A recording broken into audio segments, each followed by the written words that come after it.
Tournez avec moi dans 1er Thessaloniciens, 5e chapitre.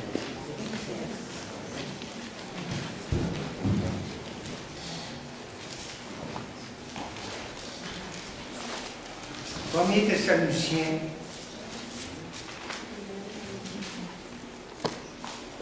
5e chapitre, nous allons lire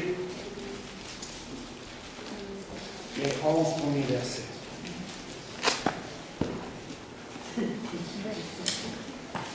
Pour ce qui est des temps et des moments, vous n'avez pas besoin, frères, qu'on vous en écoute. Car vous savez bien vous-même que le jour du Seigneur viendra comme un voleur dans la nuit. Quand les hommes diront paix et sûreté, alors une ruine soudaine les surprendra, comme les douleurs de l'enfantement surprennent plutôt la femme enceinte, et ils n'y échapperont point. Mais vous, frères, vous n'êtes pas dans les ténèbres, pour que ce jour vous surprenne comme un voleur. Vous êtes tous des enfants de la lumière, des enfants du jour. Nous ne sommes point de la nuit ni des ténèbres. Ne dormons donc point comme les autres, mais veillons et soyons sobres. Ceux qui dorment, dorment la nuit, et ceux qui s'enivrent la nuit.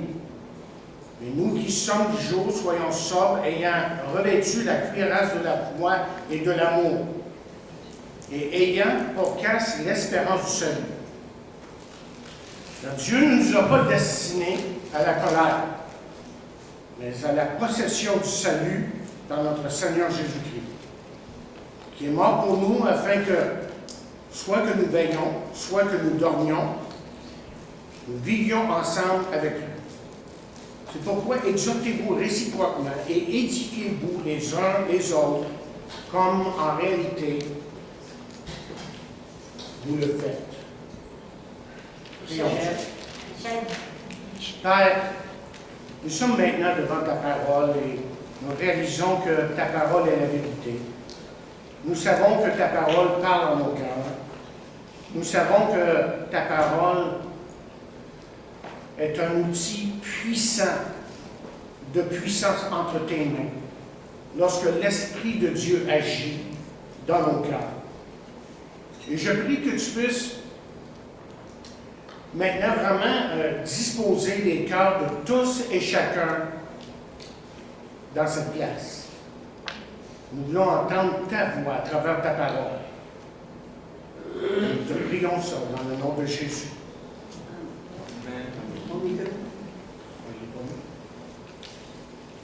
Excusez.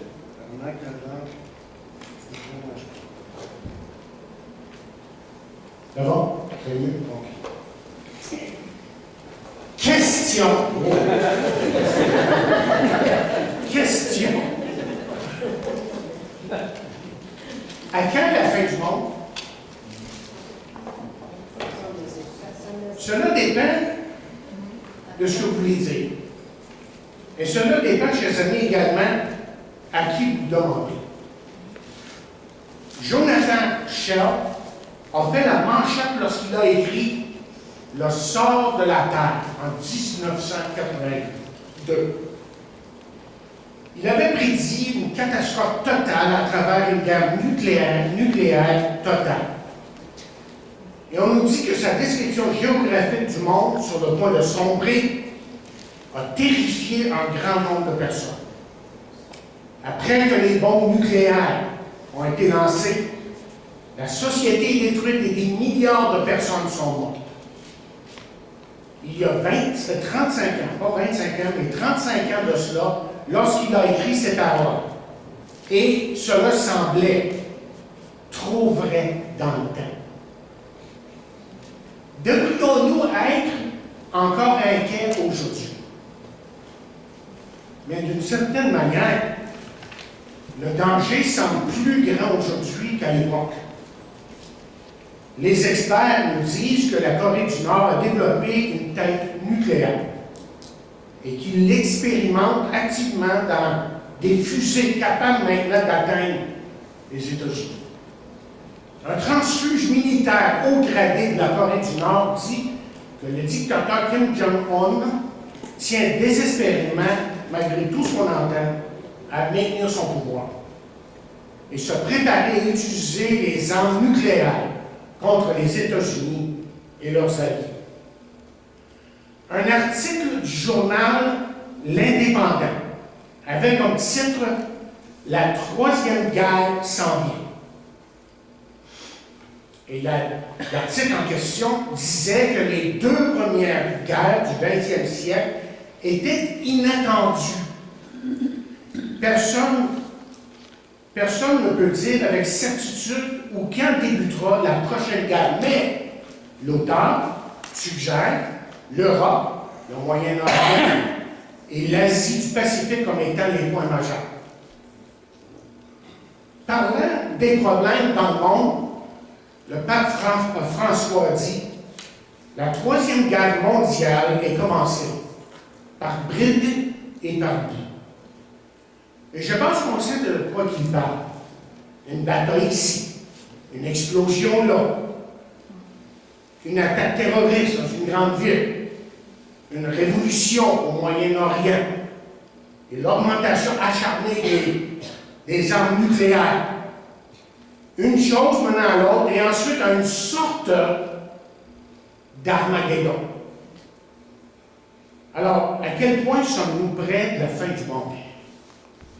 Depuis 1947, une revue appelée le Bulletin des scientifiques atomiques a gardé l'horloge de la fin du monde. C'est une horloge symbolique qui démontre à quel point nous sommes près d'une catastrophe globale. Que les choses s'améliorent ou empirent, les aiguilles de l'horloge sont placées plus ou moins près de minuit. L'horloge a été ajustée 7 fois depuis qu'elle avait été ajustée à 7 minutes avant minuit. Elle a été reculée, on nous dit, à 17 minutes avant minuit en 1991. Et depuis ce temps, les aiguilles se sont continuellement rapprochées de minuit dû au développement du terrorisme, l'augmentation des pays possédant des armes nucléaires et l'instabilité croissante dans le monde.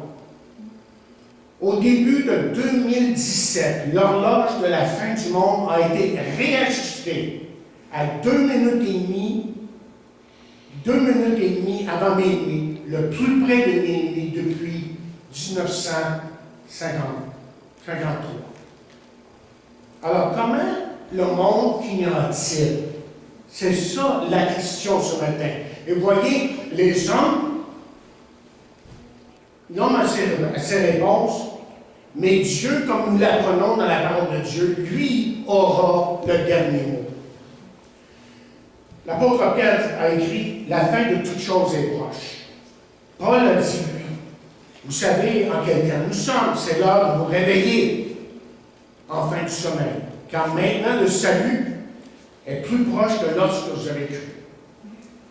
Un évangéliste a parlé avec un dirigeant chrétien du Kenya dernièrement qui a dit ceci. Il dit, ces jours ne sont pas les derniers, ce sont les dernières heures. Maintenant, nous allons retourner dans notre texte, de 1er Thessaloniciens, 5e chapitre, nous avons lu. Et dans ce passage, Paul nous rappelle 4 choses que nous connaissons au sujet de la fin des temps. Et vous allez vous rappeler la dernière fois, pour ceux qui étaient là, que j'ai été quelque peu technique dans mon affaire, en ce qui a trait à certains détails, beaucoup d'explications sur les mots, pour que nous comprenions justement la terminologie biblique qui est là dans notre texte. Mais cette fois-ci, ce que je veux faire avec vous, c'est d'être beaucoup plus pratique dans mon application, selon les vérités évidemment qui sont véhiculées dans notre passage. D'abord, il faut se rappeler que Paul vient de leur parler de l'enlèvement au chapitre 4. Rappelez, au chapitre 4, il a parlé de l'enlèvement. Parce que les jeunes chrétiens ici à Thessalonique, cette jeune Église, s'inquiétaient du sort de ceux qui étaient déjà morts. Et Paul les rassure. Il les rassure en disant ceci. Au chapitre 4, verset 15, il dit, « Voici en effet ce que nous vous déclarons d'après la parole du Seigneur. Nous les vivants, restez pour l'avènement du Seigneur. Nous ne devancerons pas ceux qui sont morts, car le Seigneur lui-même, un signal donné à la voix de l'archange et au son de la trompette de Dieu, descendra du ciel, et les morts en Christ ressusciteront premièrement. Ensuite, nous les vivants, dit-il, nous qui serons restés, nous serons tous ensemble enlevés avec eux sur les nuées, des nuées, à la rencontre du Seigneur dans les airs. Ainsi, nous serons toujours changés, ou toujours avec le Seigneur. Consolez-vous donc les uns les autres par ces paroles. Et là, quand on arrive dans le chapitre 5, vous allez remarquer un changement de ton ou de sujet de la part de Paul. Sujet qu'il semble avoir déjà abordé avec ces jeunes chrétiens. Il leur avait déjà parlé de la prophétie. C'est pour ça qu'il peut dire au début de notre lecture, là, vous n'avez pas besoin, frères, qu'on vous en écrive, car vous savez bien. Et vous savez, la prophétie, comme j'ai dit il y a quelques semaines, est un sujet important et crucial dans la parole de Dieu. Et beaucoup de personnes, je dirais même les prédicateurs, évitent la chose. Parce que pour eux, ça semble être trop négatif. Quand en réalité, il y a un débouché tellement positif. La prophétie, comme j'ai dit, est un sujet important dans la parole de Dieu parce qu'il aborde non seulement les événements à venir, c'est ça la prophétie, évidemment, mais la prophétie touche évidemment des sujets tels que le péché, le salut par grâce en Jésus seul, la repentance, le jugement de Dieu sur les impies. Tournez avec moi dans Actes 24e chapitre, et verset 20, chapitre 24, verset 24. Chapitre 24 des Actes, verset 24, nous disons, quelques jours plus tard, Félix vint avec sa femme Drusille, qui était juive. Il fit taper Paul, il l'écouta parler de la foi en Christ. Verset 25. 24-25. Il dit, mais lorsque Paul discuta de la justice, de la maîtrise de soi et du jugement à venir, Félix fut effrayé et lui dit, retire-toi de moi pour le moment. Quand j'en trouverai l'occasion, je te rappellerai. Bien, ce qu'on découvre dans ce passage-là, dans les Actes des Apôtres, c'est que l'apôtre Paul a une discussion extrêmement intéressante avec le gouverneur Félix. Et sa femme est à ses côtés, elle s'appelle Drusille. L'apôtre Paul se présente devant le gouverneur et sa femme dans leur but de leur présenter l'évangile de Jésus-Christ. Et comme il s'approche d'eux, il est indiqué clairement, on pourrait dire, dans le verset 25 des Actes des Apôtres, chapitre 24, qu'il a discuté avec eux au moins 3 jours. Il a discuté de la justice, la maîtrise de soi et le jugement. Voici l'apôtre Paul qui fait face à un païen. Voici l'apôtre Paul qui fait face à un homme qui était littéralement son ravisseur. Une personne qui avait une certaine autorité sur sa vie. Mais c'est là que l'apôtre Paul parle à un homme que je pense que lui-même désire vraiment emmener à Christ. Et de quoi a-t-il parlé? Si vous suivez le texte, vous voyez d'abord qu'il a parlé de justice. Qu'est-ce que ça veut dire, ça? Bien, il a dit à Félix et à Drusille que Dieu avait une homme juste et parfait. Que Dieu, justement, était parfait, juste, et qu'un Dieu saint ne pouvait tolérer le péché. C'est ce que représente ici, là, ce sujet, la justice de Dieu, en résumé. Et il leur dit que Dieu exigeait une vie sans péché. Jésus n'a-t-il pas dit, soyez parfaits comme votre Père, qui est aux cieux, qui est parfait. Et puis, il leur parle de la maîtrise de soi. Si vous avez une autre traduction, c'est tempérance, un vieux mot, ça. Mais là, il nous parle du fait que non seulement est-ce que Dieu est parfait, et non seulement est-ce que Dieu exige une norme parfaite, mais que l'homme doit aussi répondre à cette norme et doit exercer sa maîtrise de soi en étant parfait. Chose, comme vous savez, qui est impossible à l'homme. Absolument impossible, parce que l'homme est un pécheur. Et nous disons tous son péché, sont privés de la gloire de Dieu. Et puis, il va parler, troisièmement, de jugement. Qu'est-ce qu'il voulait dire par ça? Bien, puisque l'homme ne peut répondre à cette norme, il est automatiquement condamné. Donc, qu'est-ce qu'on voit dans le texte ici des Actes des Apôtres, 24e chapitre, c'est que Paul enseignait le péché et le jugement. Et vous voyez, Paul avait toutes les raisons pour en parler, parce que dans l'Évangile de Jean, 5e chapitre, nous lisons que l'Esprit Saint viendrait dans le monde pour convaincre les hommes de péché, de justice et de jugement. Donc, l'apôtre Paul, en s'alignant, si je peux le dire comme ça, avec l'œuvre du Saint-Esprit, donnait à cet homme-là, qui était devant lui, un message sur le jugement de Dieu. Un homme de Dieu a écrit, et je crois, en parlant du passé et du présent, et je crois que tous les prophètes fidèles, tous les apôtres fidèles et tous les prédicateurs, enseignants fidèles prêchent le jugement. Et comme je l'ai dit il y a quelques semaines, certains prédicateurs à la TV, vous n'entendrez jamais parler de jugement. Jamais. On va vous dire ce qui vous plaît, mais jamais du jugement de Dieu qui est encore avec vous. OK, revenons à notre texte. 1er Thessaloniciens, 5e chapitre, et vous allez vous rappeler que je vous ai parlé de ces paroles des temps et des moments. Paroles très importantes. Parce que ces paroles parlent d'abord d'une période de temps à partir de l'enlèvement jusqu'à la destruction ou le renouvellement de la terre et des cieux. Il parle du temps, mais il parle d'une période de temps. Il y a une période de temps. Ça commence là et ça finit là. Mais entre-temps, il y a des moments. Les moments, c'est les événements qui ont lieu dans le temps. Dans le temps. Comme, si je peux vous donner un exemple, comme la bataille d'Armageddon. C'est un moment extrêmement important dans le calendrier de Dieu, dans ce qu'on appelle le jour du Seigneur. C'est là où Dieu, avec son armée céleste, va intervenir de façon surnaturelle pour vaincre, évidemment, les ennemis d'Israël. Et ça, on va toucher ça plus tard, lorsqu'on va arriver dans le 2e Thessaloniciens. Mais ce matin, ce que je veux faire, c'est de regarder avec vous 4 vérités importantes dans les versets que nous avons lus.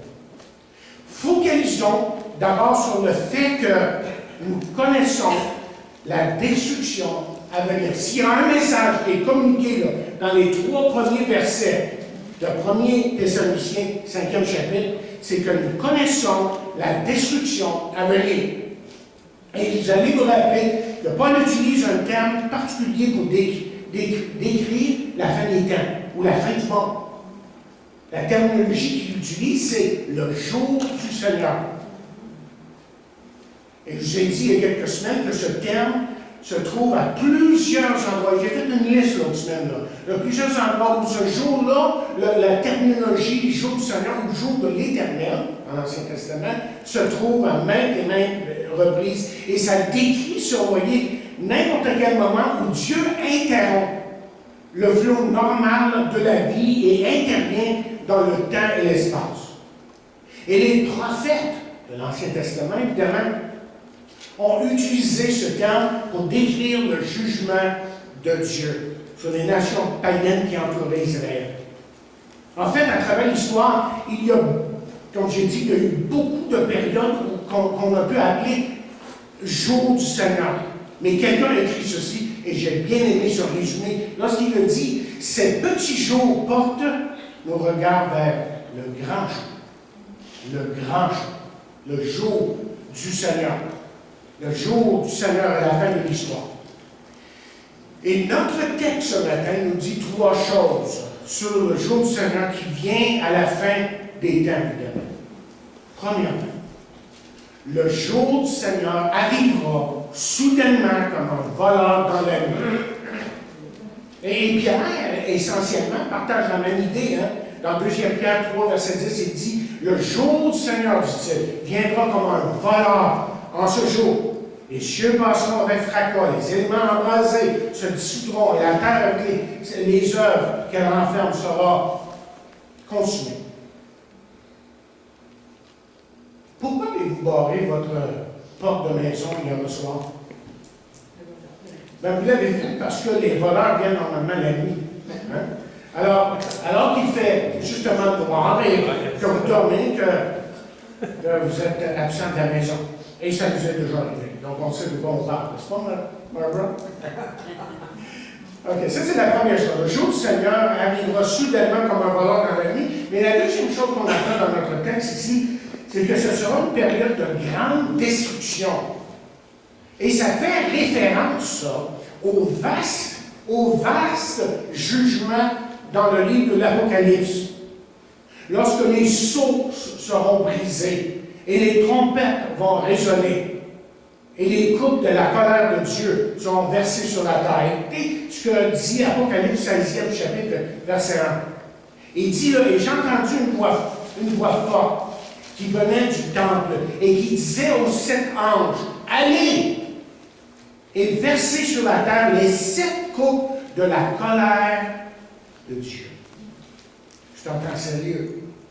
Et toutes ces choses terribles dont on parle ici dans l'Apocalypse vont essentiellement avoir lieu durant la période de la tribulation, de la grande tribulation. Et la troisième chose qu'on apprend concernant le jour du Seigneur dans notre texte, là, c'est qu'il n'y aura pas d'échappatoire. C'est que personne ne pourra s'échapper. Et je vous en ai parlé sur les quelques semaines. Et au sujet de la prophétie, c'est probablement un des points que je dirais les plus importants.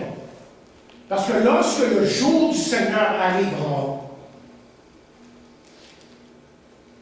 et que la colère de Dieu sera versée sur la terre, il n'y aura pas d'abri. Il n'y aura pas d'endroit pour se cacher. Et Paul, justement, pour nous aider à comprendre ici jusqu'à quel point c'est sérieux. Là. Vous savez ce qu'il fait? Il compare cela à une femme enceinte sur le bois de rocher. Et toutes les femmes, évidemment, qui ont connu la maternité savent ce qu'on veut dire par ça. Et durant les mois, vous attendez que ce jour arrive. Et vous ne connaissez pas exactement, vous ne savez pas exactement quand ça va arriver, mais vous sentez à un certain moment que le jour approche. Et finalement, vous dites à votre époux, chérie, c'est vraiment le temps de partir. C'est le temps d'aller à l'hôpital. Et lui, il aura beau essayer d'argumenter, de raisonner, de vous dire, non, non, c'est pas vraiment. Non, c'est le temps. C'est vraiment le temps. Le temps est venu. Vous devez partir parce que le bébé arrive. Et vous ne pouvez pas, évidemment, vous savez, mesdames, vous ne pouvez pas ignorer les douleurs aiguës et vous ne pouvez même pas les éliminer. Jusqu'à temps que le bébé arrive. C'est une autre affaire. Mais ce que Paul fait ici, c'est qu'il est en train de nous donner une illustration pour nous faire comprendre le jour du Seigneur. Donc, la chose est vraie pour le jour du Seigneur. Lorsque le jugement de Dieu sera versé sur cette terre, personne ne pourra y échapper. Personne, le monde, ne peut échapper à la période des tribulations. Et c'est pour ça que votre seul espoir sur la terre, pour éviter ce que la Bible appelle le jour du Seigneur, c'est d'inviter Jésus-Christ dans votre cœur, dans votre Sauveur et Seigneur. La deuxième chose que nous apprenons dans ce texte ici, c'est que nous connaissons notre identité. Nous lisons là, dans les versets 4 et 5 à nouveau, mais je vais vous lire dans la parole vivante ces paroles. Il dit, mais vous, mes frères, vous n'êtes pas dans les ténèbres, le jour du Seigneur ne saurait donc vous surprendre comme un voleur. Car vous êtes tous fils de la lumière, enfants du jour. Nous n'appartenons ni à la nuit, ni aux ténèbres, n'ayons donc rien à faire avec elle. Eh bien, c'est évident que dans la Bible, là, que la lumière et les ténèbres symbolisent deux grandes divisions de la race humaine. Ceux qui sont sauvés et ceux qui ne sont pas, ceux qui sont perdus. Et les chrétiens, évidemment, appartiennent à la lumière et au jour, non pas à la nuit et aux ténèbres. C'est ça qu'il essaie de nous dire ici. Et la venue du Christ va clairement révéler, s'il y a une chose que la venue de Jésus-Christ va faire, c'est qu'elle va clairement révéler ces deux genres de personnes. Aujourd'hui, c'est peut-être difficile à certains moments à déterminer parce que les enfants de la lumière vivent côte à côte avec les enfants des ténèbres. Bien que nous ayons des valeurs fondamentalement différentes, un style de vie différent, nous partageons quand même le même espace. On vit à côté de gens qui ne connaissent pas Christ, l'un à côté de l'autre. Nous pouvons évidemment écouter la même musique, applaudir les mêmes équipes, et souvent, nous travaillons ensemble dans le même bureau. Nous partageons le même espace, autrement dit. Quelquefois, c'est difficile de dire si une personne est croyante ou pas. Mais lorsque le temps viendra, lorsque le temps finalement arrivera, le jour du Seigneur, la différence sera parfaitement claire. Nous qui appartenons, autrement dit, à la lumière, ne serons pas pris par surprise lors du retour de Jésus et de la destruction soudaine qui aura lieu sur cette terre. Et vous savez pourquoi? Parce qu'on ne sera pas là. On sera déjà enlevé de la terre. L'enlèvement aura déjà eu lieu. Troisièmement, nous connaissons ce que le texte nous enseigne ici, c'est que nous connaissons notre devoir.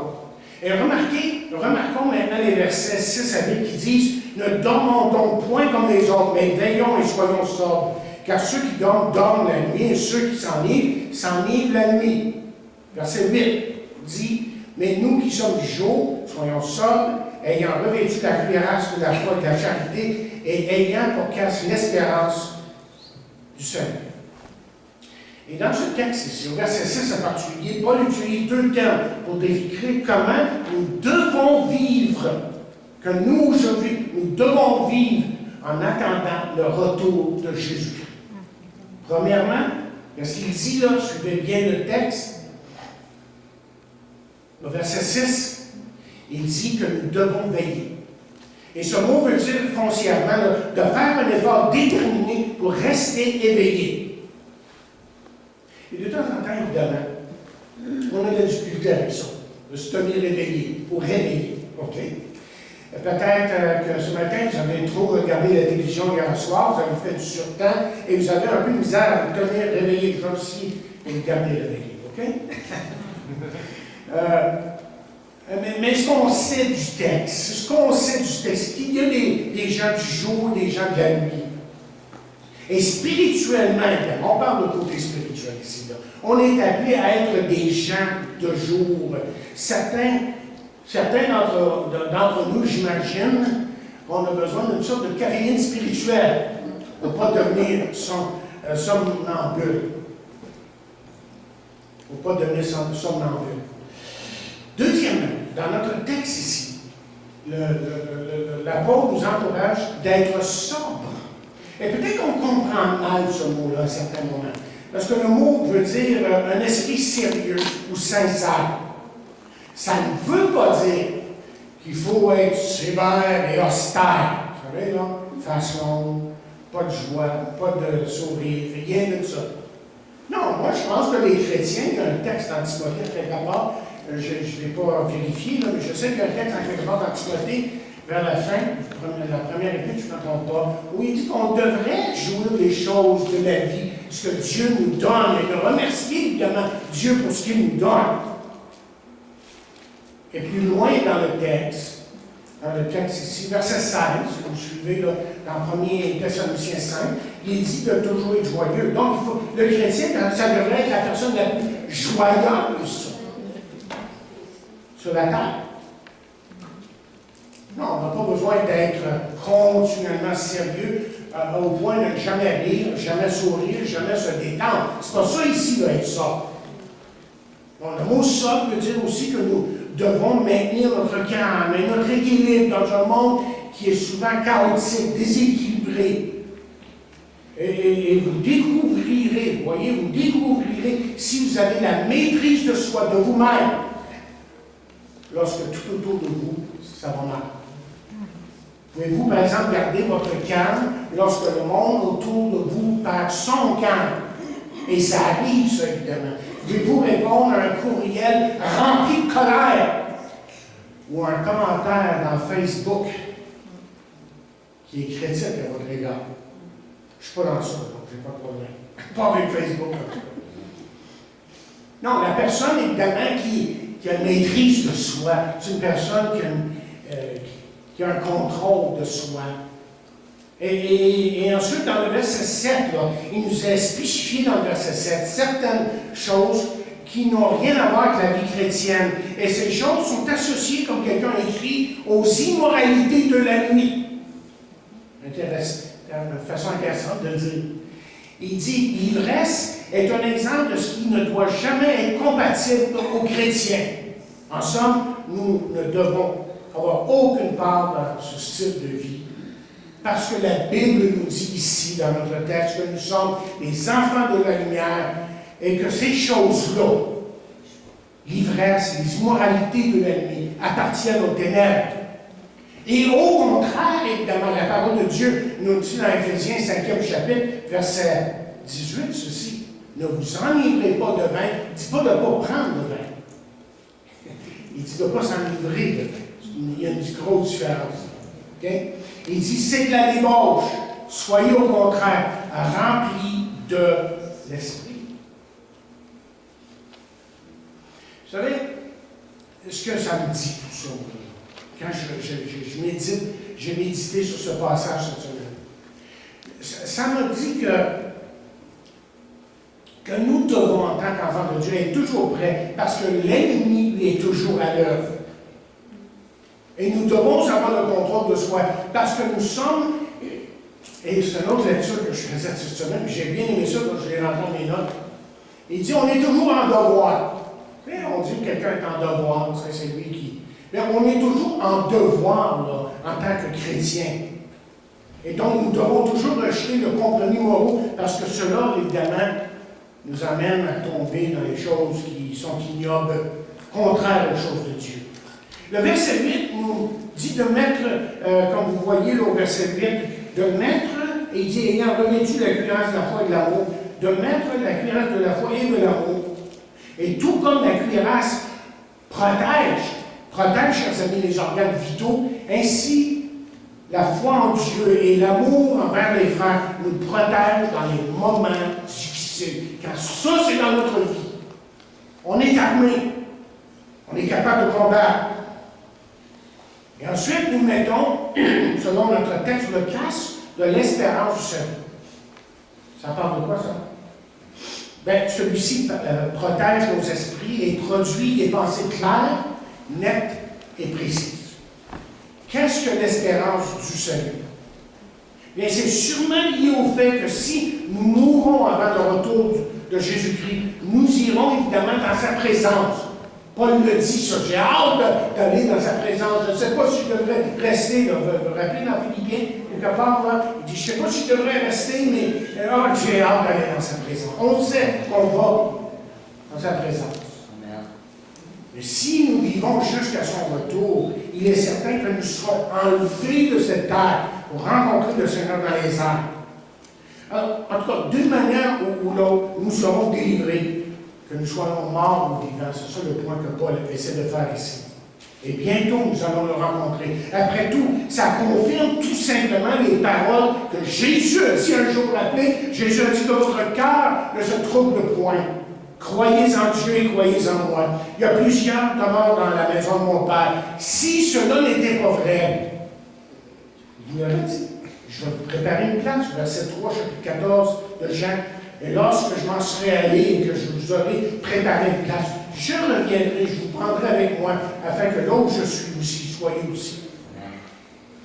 Ce qu'on découvre dans la parole de Dieu, ce qu'on découvre même dans ce passage ici, si on fait une analyse le moindrement, c'est qu'il y a une valeur morale au second retour de Jésus-Christ, parce que Jésus va revenir bientôt. Et pendant que nous attendons son retour, nous vivons dans un monde quand même qui est hostile à la vérité biblique, aux vérités spirituelles qui se trouvent dans la parole de Dieu. Et il y a une bataille qui fait rage tout autour de nous pour les cœurs et les esprits des hommes et des femmes de notre temps. Et ça vous inclut vous aussi. C'est John MacArthur qui écrit, c'est également une bataille pour notre culture et notre nation. Tout chrétien est un soldat dans ce combat. Point à la ligne, et c'est vrai. Quelqu'un suggérait 3 choses que nous devons faire à la lumière du retour de Jésus-Christ. Selon le verset 6, si on doit résumer en 2 mots, réveillez-vous. Selon le verset 7, nettoyez-vous. Okay. C'est intéressant. OK. J'ai trouvé ça quelque part, j'ai trouvé ça comme un avis assez bien. Et ensuite, au verset 8, habillez-vous. Okay. Réveillez-vous, nettoyez-vous, habillez-vous et attendez que Jésus revienne. Jésus revient et nous allons le rencontrer soit par la résurrection, parce qu'il va nous ressusciter, ou soit pendant les deux. Mais on va être avec lui. Et la question qu'on pourrait se poser, ou les questions qu'on se pose, c'est que est-ce seulement une pensée ésotérique ou le fruit de notre imagination, ces choses? Hein? Est-ce que quelqu'un peut être sûr et certain qu'il va rencontrer le Seigneur un jour? Mais là, vous avez besoin d'écouter la dernière partie de mon message. La dernière partie, c'est que nous connaissons, vous et moi, là, selon ce texte ici, notre destinée. OK? Lisons à nouveau les versets 9 et 10. Et là, je vais vous lire dans Sommeur. Il dit, car Dieu ne nous a pas destinés à connaître sa colère, mais à posséder le salut par notre Seigneur Jésus-Christ. Il est mort pour nous afin que, vivant ou mort, nous entrions ensemble avec lui dans la vie. Et le mot destiné ici veut dire foncièrement une fin convenue ou fixée. Vous savez, vous et moi, nous planifions. On planifie les choses dans l'avenir, concernant notre avenir. Voilà, vous avez probablement planifié, plusieurs d'entre vous planifient ce que vous allez faire demain, en partie pour vous. Okay? Peut-être que vous avez prévu de vous fixer des buts pour l'an prochain, les 5 années à venir, les 10 années à venir, et ça, c'est très bien. C'est très bien. C'est comme ça qu'on atteint des objectifs quand on se fixe des buts. Ne pas avoir de but est un but. En fait, ça mène à rien, évidemment. Et peut-être que vous avez à l'esprit des buts pour une carrière que vous allez accomplir. C'est peut-être ça pour vous. Mais peu importe à quel point vos plans sont bien établis, vous ne pouvez jamais certifier qu'ils s'accompliront dans la future. On ne sait pas. Parce que c'est seulement Dieu qui connaît notre destinée en fin de compte. Donc, Jacques va dire avec raison, dans Jacques 4e chapitre, verset 13, je pense jusqu'à 15, il dit à vous maintenant qui dites aujourd'hui ou demain, nous irons à telle ville, nous y passerons une année, nous trafiquerons, nous gagnerons. Verset 14, il dit, vous qui ne savez pas ce qui arrivera demain, car qu'est-ce que votre vie? Vous êtes une vapeur qui paraît pendant peu de temps et qui ensuite disparaît. Verset 15, chapitre 4 de Jacques. Il dit, vous devriez dire au contraire, si Dieu le veut, nous vivrons et nous ferons ceci ou cela. Vous voyez, il y a 3 phases à considérer dans la vie. 3 phases. Premièrement, Dieu sait d'où vous venez. Deuxièmement, Dieu sait où vous êtes présentement. Et troisièmement, Dieu sait exactement où vous allez terminer. Quelle est la destinée, maintenant, la question est celle-ci, quelle est la destinée de celui qui est sauvé, qui est un enfant de Dieu? Premièrement, pas la colère. Si vous connaissez Jésus, vous n'êtes pas destiné à la terrible destruction, je devrais dire, associée avec le jour du Seigneur qui arrivera bientôt en passant. Et nous pouvons aller plus loin et dire que si vous faites confiance à Jésus-Christ dans votre vie comme Sauveur et Seigneur, que vous n'êtes pas destiné à la perdition éternelle, et disons-le plus clairement à l'enfer. Vous n'êtes pas destiné à subir la colère de Dieu. Marquez le verset 9 et soulignez-le bien. Parce qu'on dit plus qu'une fois là, ici dans 1 Thessaloniciens, il dit car Dieu ne nous a pas destinés à la colère. Et la plupart des théologiens vont nous dire que la colère, c'est à partir de l'enlèvement. Je sais qu'il y en a Église dans le milieu. C'est correct. On ne se montre pas sous ces choses-là. Là. Il y a différents points de vue, mais il y aurait des arguments l'un pour l'autre. C'est correct. Mais la colère, c'est pas pour nous.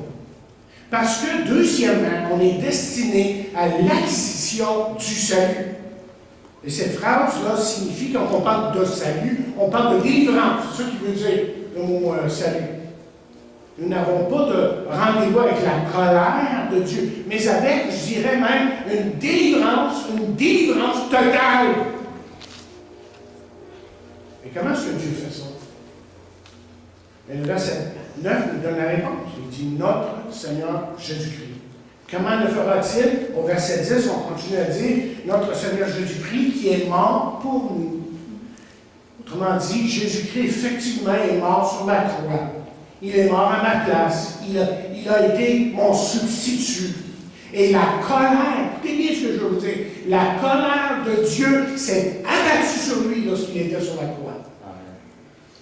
Et Jésus, là, sur la croix, a pris tous mes péchés, toutes mes fautes, ma honte, mon déshonneur, mes torts. Notre destinée est la délivrance. C'est ça que la parole de Dieu nous enseigne. En résumons le message de ce passage en seulement quelques mots. Notre destinée est la délivrance. Comme j'ai dit tantôt, si vous connaissez Jésus-Christ, votre Sauveur, vous êtes complètement, aujourd'hui même, délivré de la colère de Dieu. Maintenant et dans le futur. Parce que la parole de Dieu nous dit aussi dans Romains 8e chapitre, verset 1, qu'il n'y a aucune condamnation pour ceux qui sont en Jésus-Christ. Laissez-moi vous demander, êtes-vous prêts pour le retour de Jésus? Est-ce que vous êtes prêts pour le rencontrer aujourd'hui?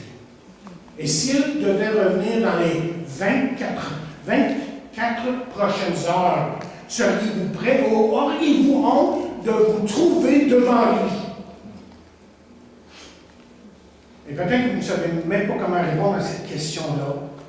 Mais je pense que si on devait résumer tout ce que Paul a dit dans notre texte ce matin, c'est que votre identité détermine votre destinée.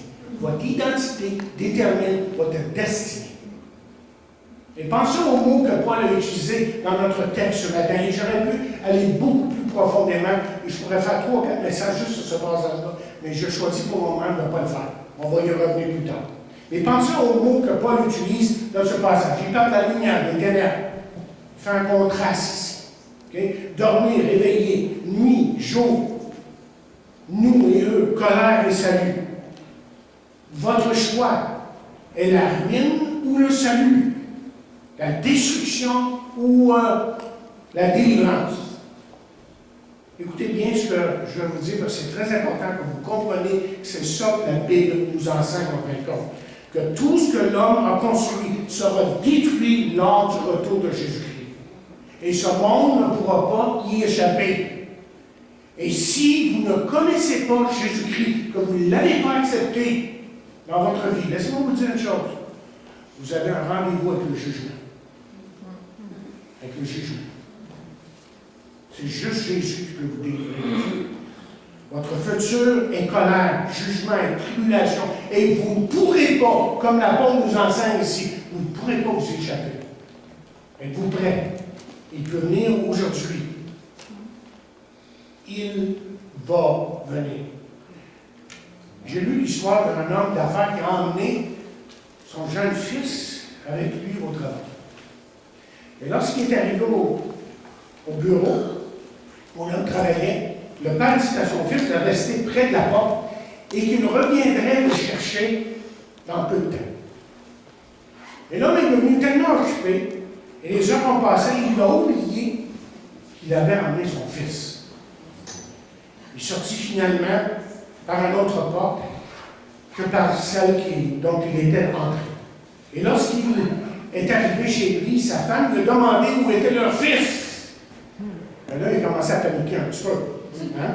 Inquiet et apeuré, il a retourné en honte. Et là, il a retrouvé son fils où il l'avait laissé. Et son fils avait l'air fatigué. Il avait froid. Il avait faim. Il avait peur. Et son fils attendait exactement comme le père lui avait demandé, là où le père lui avait demandé d'attendre. Et lorsqu'il vit son père, il sourit et dit, « Je savais que tu viendrais. Tu as dit et tu l'as fait. » Donc, on n'a rien à craindre. Jésus revient bientôt, il nous l'a promis.